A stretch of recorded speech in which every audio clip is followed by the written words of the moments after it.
Assalamualaikum students, welcome to your mathematics class. We will continue our exercise 6.3. Today we will start question number 2. Only first part of question number 2 will be explained as this is a new method of division. Question number 2 states, use division method to find the square root of the following expression. What we are going to do now, we are going to find the square root again. In the question number 1, we were also finding the square root. But the method used was of factorization, and now the method used is of division. So, part 1 is 4x squared plus 12xy plus 9y squared plus 16x plus 24y plus 16. This is the expression given to us. We have to use division method, and after the division we will get the answer of our square root. In this side I will do the rough column, and here we will solve the question. As you know, we have to do the division method. So first of all, we will write our given expression in division.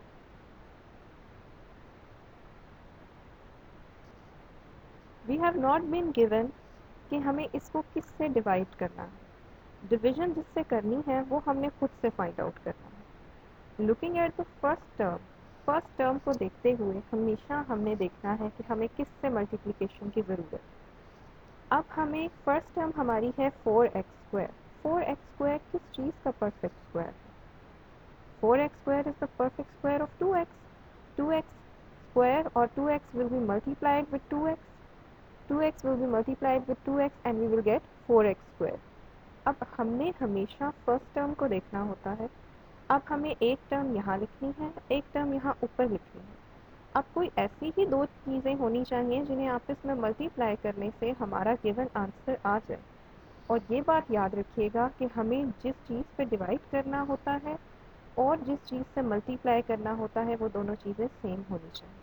For instance, अब मुझे 2x पे 4x² को divide करना है, तो 2x से 2x times ही multiply होना चाहिए. यानी मैंने जो नंबर यहाँ पे लिखा वही नंबर मुझे यहाँ पे भी लिखना है. अगर मैं यहाँ 1x लिख देती और यहाँ 4x लिख देती तो आंसर तो सेम आता 4x², लेकिन हमारा क्वेश्चन रॉन्ग होता, क्योंकि डिवीजन मेथड में जो चीज़ हमें यहाँ पुट करनी है वही चीज़ हमें ऊपर आंसर में भी पुट करनी है. तो 4x² का हमने देख लिया कि ये किसका परफेक्ट स्क्वायर है. ये 2x का परफेक्ट स्क्वायर होता है. इसका मतलब यहाँ भी 2x लगा देंगे और यहाँ भी 2x लगा देंगे. अब आफ्टर मल्टीप्लिकेशन हमारा आंसर आ जाता है 4x², क्योंकि हमने 2x को 2x से मल्टीप्लाई करके देखा तो आंसर 4x² है. आपको पता है कि डिवीजन जब भी हम करते हैं हम डिनोमिनेटर हम सेकेंड एक्सप्रेशन का साइन चेंज करते हैं. 4 plus 4x² will get cancelled with minus 4x². तो हमारा रिमाइंडर 0 हो जाएगा यहाँ पे. अब हमने क्या करना होता, ये जो 2x है इसे एज इट इज़ नीचे नहीं उतारना होता. 2x को हमने डबल करके नीचे उतारना होता. 2x में 2x ऐड कर देते हैं, तो 2x में अगर 2x को ऐड किया जाए तो हमारे पास 4x आ जाता है. मैं आपको दोबारा से एक्सप्लेन कर देती हूँ. सबसे पहले हमने अपने एक्सप्रेशन को डिवीजन के अंदर लिखना होता है. डिवीजन के अंदर लिखने के बाद हमने फर्स्ट टर्म को देखना होता है कि वो किस चीज़ का परफेक्ट स्क्वायर है. फर्स्ट टर्म हमारी 2x का परफेक्ट स्क्वायर थी, तो हमने यहाँ भी 2x लिखा और यहाँ भी 2x लिखा. दोनों को मल्टीप्लाई करवा कर रफ कॉलम में देखा तो हमारे पास 4x² आया, तो हमने 4x² लिखा, साइन चेंज करके 4x² को कैंसिल कर दिया. उसके बाद हमने देखा कि ये जो 2x था इसको हमने एज इट इज़ नीचे नहीं उतारना होता, हमने इसको डबल करके या 2x में 2x ऐड करके नीचे उतारना होता. तो 2x में अगर 2x ऐड किया जाए तो हमारे पास 4x आ जाता है. So here we will write 4x. अब हमारे पास एक तो 4x का एक्सप्रेशन है और एक इसके साथ एक्सप्रेशन हम और लगाएंगे. जो एक्सप्रेशन हम यहाँ और लगाएंगे वही एक्सप्रेशन या वही टर्म हम यहाँ ऊपर भी लिखेंगे.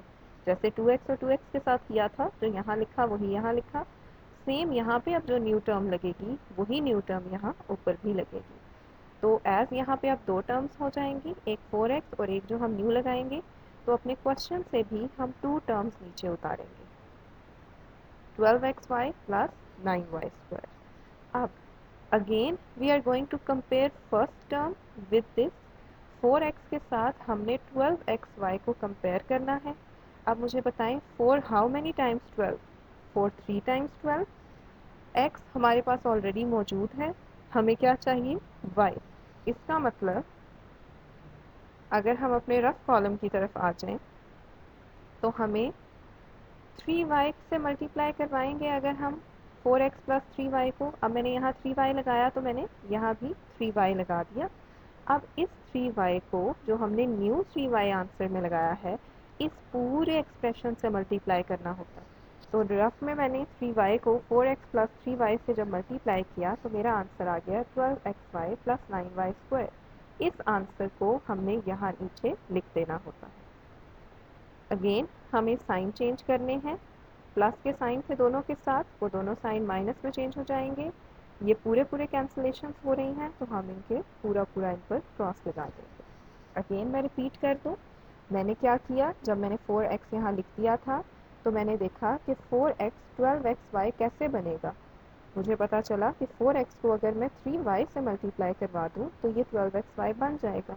तो मैंने यहाँ भी 3y लिखा और यहाँ भी, क्योंकि साइन प्लस का था इसलिए यहाँ भी प्लस साइन यूज़ हुआ और यहाँ भी प्लस साइन यूज़ हुआ। अब यहाँ जो न्यू एक्सप्रेशन हम लगाते हैं, जो 3y न्यू एक्सप्रेशन लगाया, उस एक्सप्रेशन को हमने इस पूरे एक्सप्रेशन से मल्टीप्लाई करवाना होता है।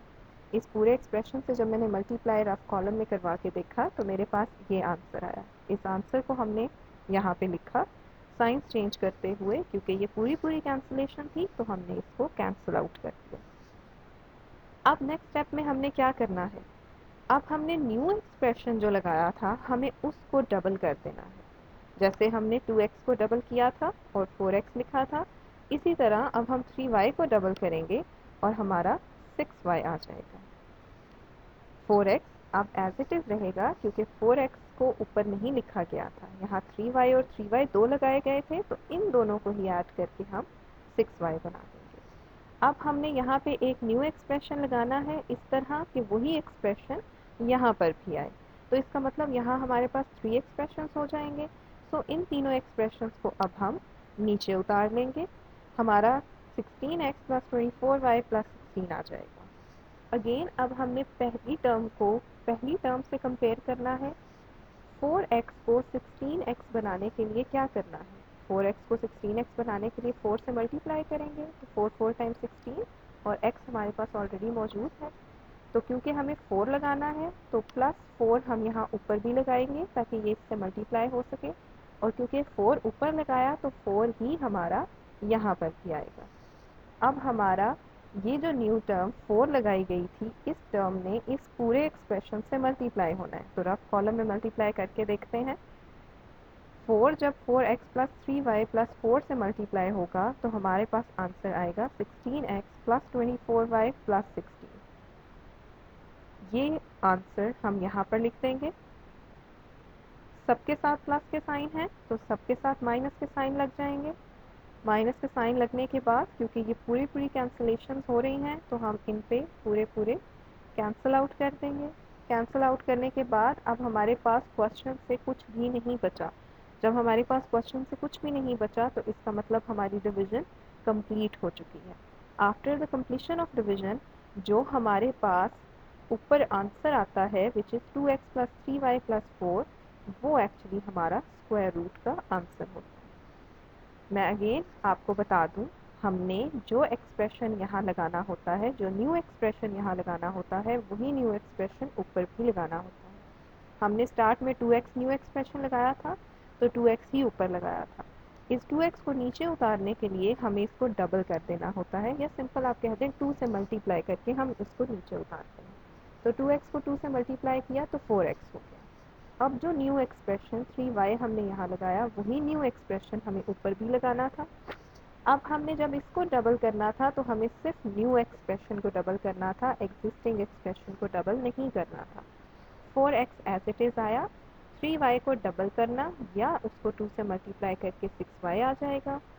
उसके बाद जो न्यू एक्सप्रेशन प्लस 4 हमें यहाँ पुट किया गया था वही एक्सप्रेशन हमें ऊपर भी पुट करना था। जो न्यू एक्सप्रेशन यहाँ ऊपर पुट करते हैं उसको पूरे गिवन एक्सप्रेशन से मल्टीप्लाई करते हैं, जैसे कि आप यहाँ रफ कॉलम में देख रहे हैं। इस तरह डिविजन्स करते करते आपकी एट द एंड सारे नंबर्स, सारे expression given terms cancel out हो जाएंगी और आपका जो यहाँ पे आंसर होगा उसे हम कहेंगे कि that is the square root of the given expression.